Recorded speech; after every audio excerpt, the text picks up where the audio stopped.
algebra. Last lesson we talked about money and interest and simple interest and compound interest. Today we are talking about exponential growth, which has a lot of science applications. Cool? Cool. So to start out, we're going to start out with a problem, a real world problem. So 2 equipment rental companies have different penalty policies for returning a piece of equipment late. Company 1, on day 1, the penalty is $5. On day 2, the penalty is $10. On day 3, the penalty is $15. On day 4, the penalty is $20, and so on, increasing by $5 each day the penalty is late. So $5 each day, penalty is late. Company 2, on day 1, the penalty is 1 cent. On day 2, 2 cents. On day 3, 4 cents. On day 4, 8 cents, and so on, doubling in amount each additional day late. So 2 very different companies. Jim rented a digger from Company 2 because he thought it had a better late return policy. The job he was doing with the digger took longer than expected, but it did not concern him because the late penalty seemed so reasonable. When he returned the digger 15 days late, he was shocked by the penalty fee. What did he pay, and what would he have paid if he used Company 1 instead? So Company 2, we double each time. By day 4, we're at 8%. Day 5, 16 cents. I said 8%, I'm sorry. 8 cents, 16 cents. Day 6, 32 cents. We still haven't reached $1, so I think Jim's doing pretty well. Day 7, I've got 64 cents. Day 8, $1.28. Still think I'm doing pretty well. Day 9, $2.56. Day 10, running out of room. Let's see, 1, 5, 10, 11, 2, 4, $5.12. We've just reached Company 1's first late policy, 10 days. Day 11, I'm at $10.24. Uh-oh.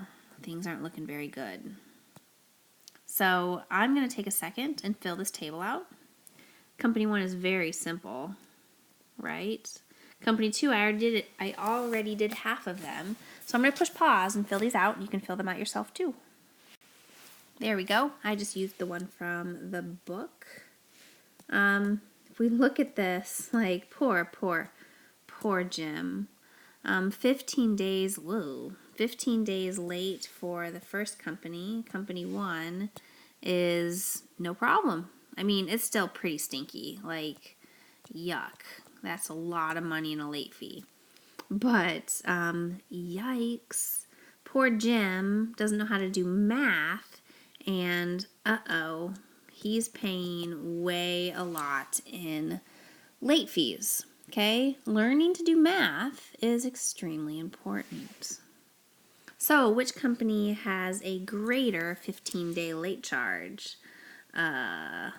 Company 2. Describe how the amount of the late charge changes from any given day to the next successive day in both Companies 1 and Company 2. So, in Company 1, it was $5 more each day.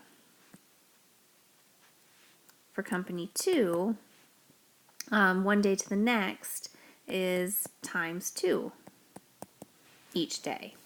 So how much would the late charge have been after 20 days in Company 2? Let's see, at 15 days, I was at 163.84. Hold on a second. I have a crazy amount of $5,240.48. Choke, choke, cough, cough. Oh my goodness.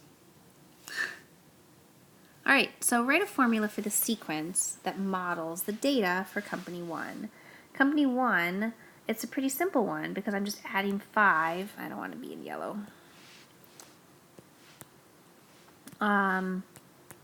F of n equals 5 times n, where n begins with 1. So each day is $5 more. Is the sequence arithmetic or geometric? Arithmetic because it's a +5 sequence. So write a formula for this sequence that models the data for Company 2. Company 2 is a little bit more, that's geometric, but we learned how to do this, so we're good. My first term is 0.01, my R value, or my multiplier, is 2, and I need to raise it to the n minus 1, where n has to be greater than or equal to 1. And that one is geometric. Which of the two penalties grow more quickly? The penalty in Company 2 grows more quickly after a certain period of time.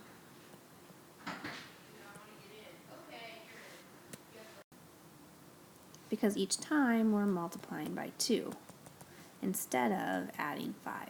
Okay, the multiplying 2 is quickly after some time. All right, into an example. So, folklore suggests that when the creator of the game of chess showed his invention to the country's ruler, the ruler was highly impressed. He was so impressed, he told the inventor to name a prize of his choice. The inventor, being rather clever, said he would take a grain of rice on the first square of the chessboard, 2 grains of rice on the second square of the chessboard, 4 on the third square, 8 on the fourth square, and so on, doubling the number of grains of rice for each successive square. This seems like this guy's pretty smart, and he's taken the ruler for all he has. The ruler was surprised, even a little offended, at such a modest price, but he ordered his treasurer to count out the rice. Why is the ruler surprised? What makes him think the inventor requested a modest prize? Well, the inventor just wanted like 1 grain of rice on the first square. That's pretty darn small. But he doesn't think through the effect of doubling each time. Okay, the ruler's math skills aren't that good, basically. So the ruler has no idea how much rice will be needed at the end. He is clueless, basically. So let's play with this. I've got a chessboard. The treasurer took more than a week, more than a week to count the rice in the ruler's store, only to notify the ruler that it would take more rice than was available in the entire kingdom. Shortly thereafter, as the story goes, the inventor became the new king. See, it pays to know your math skills. Imagine the treasurer counting the needed rice for each of the 64 squares. We know that the first square is assigned a single grain of rice, and each successive square is doubled. Each successive square is double the number of grains of the previous square. The following table lists the first 5 assignments of grains of rice to squares on the board. How can we represent the grains of rice as a exponential expression? So for square 1, we have 1 grain of rice. If we're doubling each time, that's really like 2 to the 0 power, or 2 to the n minus 1. Then we have 2 to the first power, which is, 2 to the n minus 1. 2 to the second power, 2 to the third power, 2 to the fourth power, which is 16. Okay, so by square number 60, how many squares are there? 64. We would have 2 to the 63rd power. I wonder what that is. Oh, look, I could have written it in here. 2 to the 61, 2 to the 62, 2 to the 63rd power. Okay, that's the exponential expression, and we're still at 2 to the n minus 1. So first of all, why is the base expression 2? Because it's doubling each time. What is the explicit formula for the sequence that models the number of rice grains in each square? Use n to represent the number of the square and f of n to represent the number of rice grains assigned to that square. Well, we already did that, really. 2 to the n minus 1. Would the formula 2 to the n work? No, because 2 to the first power would be 2, and we need the first square to be 2 to the 0 power, which is 1. What would we have to change for the formula f of n equals n to the 2 to be appropriate? Well, I just did it. It's right there. Suppose instead that the first square did not begin with a single grain of sand or a single grain of rice, but 5 grains of rice, and the number of grains was doubled with each successive square. Write the sequence numbers representing the number of grains of rice for the first 5 squares. Okay, that one's a little more complicated, but if we started with 5, we would have to put a 5 out in front of it. So we would have, where are we? 5 times 2 to the n minus 1. Because that first square would have 5 grains, we are at 5 times 2 to the 0, which is just plain old 5. So we're good. That's what we're going for. Suppose we wanted to represent these numbers using exponents. Would we still require the use of the powers of 2? Yes, because we're still doubling it each time. We would have, 5 times 2 to the 0, 5 times 2 to the 1, 5 times 2 squared, etc. Generalize the pattern of these exponential expressions into an explicit formula for the sequence. I think I just did. I keep jumping ahead like that. So sorry. 5 times 2 to the n minus 1. Generalize the formula even further. So depending on what my first square had, if I had 10 on the first square, 2 to the n minus 1, I don't know, if I had 20 on the first square, etc., I could just say a times 2 to the n minus 1, where a is the number of rice grains on the first square. Right? I could start with any number. It's my starting number. Generalize the formula even further. What if instead of doubling the number of grains, we wanted to triple or quadruple them? I would have a times b to the n minus 1, where b would be my multiplier. I spelled multiplier wrong.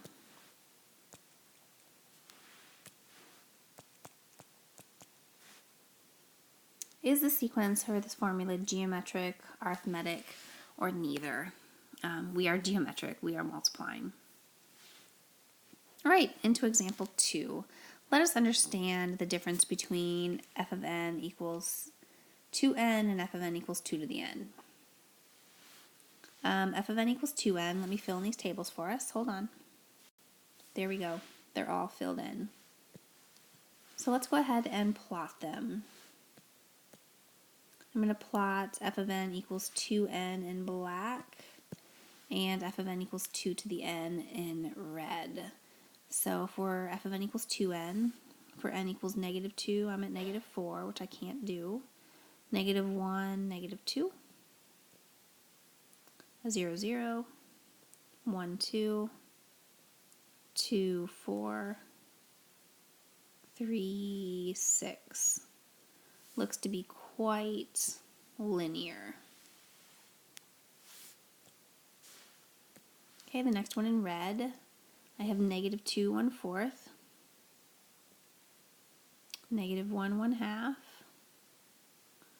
0, 1, 1, 2, 2, 4, 3, 8.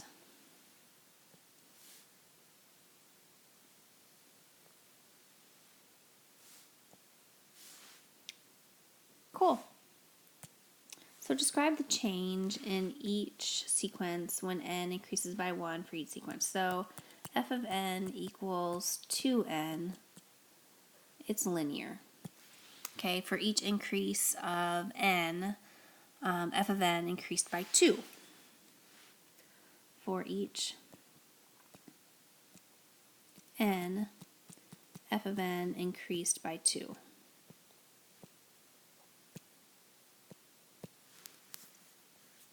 For the sequence f of n equals 2 to the n, for every, that's exponential, for each n,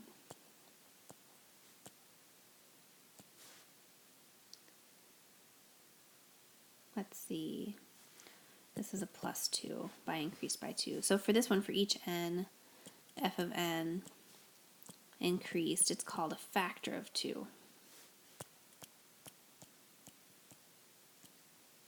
which is my times 2. Okay, this one increased by 2 units versus a factor of 2. That's a multiplier and an addition. Okay, let's try something else. So a typical thickness of toilet paper is 0.001 inches. This seems pretty thin, right? Let's see what happens when we start folding toilet paper. How thick is a stack of toilet paper after one fold? I've got 0.001 times 2 to the first power. After 2 folds, I have 0.001 times 2 to the second power.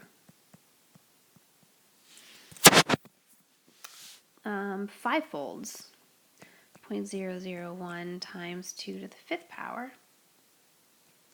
That's 0.032. These are all inches because units are important. Write an explicit formula for the sequence that models the thickness. I've got 0.001 times 2 to the n. After how many folds does the stack of folded toilet paper pass the 1 foot mark? 1 foot is 12 inches. 0.000. I apologize. We don't know how to solve that yet. So we're just going to keep on multiplying. So, hold on. I'm going to push pause. So I calculated 10 folds as 1.024 inches, and I'm still trying to guess. 20 folds is 1,048 inches. I'm looking for 12 inches. So, oops, that. Let's go back in between and guess at 14 folds. 2 to the 14th. 1 second, my phone went to sleep and I forgot my calculator at school. So I'm doing 2 raised to the 14th power times 0.001. I get 16.384. That's past the 1 foot mark, so I'm going to try 13 folds also. 0.001, 2 to the 13th, 2 raised to the 13th power times 0.001. I'm at 8 inches. So 14 folds has the win. The moon is about 240,000 miles from the Earth. Compare the thickness of the toilet paper folded 50 times to the distance from the Earth. So 0.001, 2 to the 50. So that's huge, and that's inches. I'm going to divide by 12, which will get me feet. Divide by 3, which will get me yards. Times 3. Let's divide by, how many feet in a mile? Okay, divide by that, 19. Wow. So that is 17,769,855 miles thick. Nope.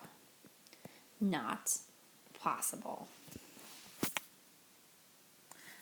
We can watch this tomorrow in class, but there's a video, how folding paper can get you to the moon. Okay, a rare coin. A appreciates at the rate of 5.2% a year. If the initial value of the coin is $500, after how many years will its value cross the 3,000 mark? Show the formula that models the value of the coin after t years. I've got my initial value, and it appreciates at a rate of 5.2% per year. So we're going to set up our equation. This is our future value equals present value, etc. So we're trying to figure out when that is going to cross the 3,000 mark. So not actually equal to 3,000, but that is greater than 3,000. So let's do a little guess. 20 years, I don't know. 1.052 to the 20th. That gives me 1378.11. Let's try 30. 1.052 to the 30th. 1.052 raised to 30 times 3,000. 13,727. That's a lot. I made a mistake. If you're calculating along, hopefully you caught it. $2,287.93. So I'm not going to do 25. I'm going to do 35. 500, 1.052 to the 35. That one goes there. 1.052 times 10 to the 35 times 500. 2,947. I'm so close. So let's try 36. We're going to go up here though. 500, 1.052 to the 36. 1.052 raised 36 times 500. Yep, $3,101.25. So somewhere between 35 and 36 years. That's my last slide. And I don't have a cool little summary thing. All right, that was fun. Good job.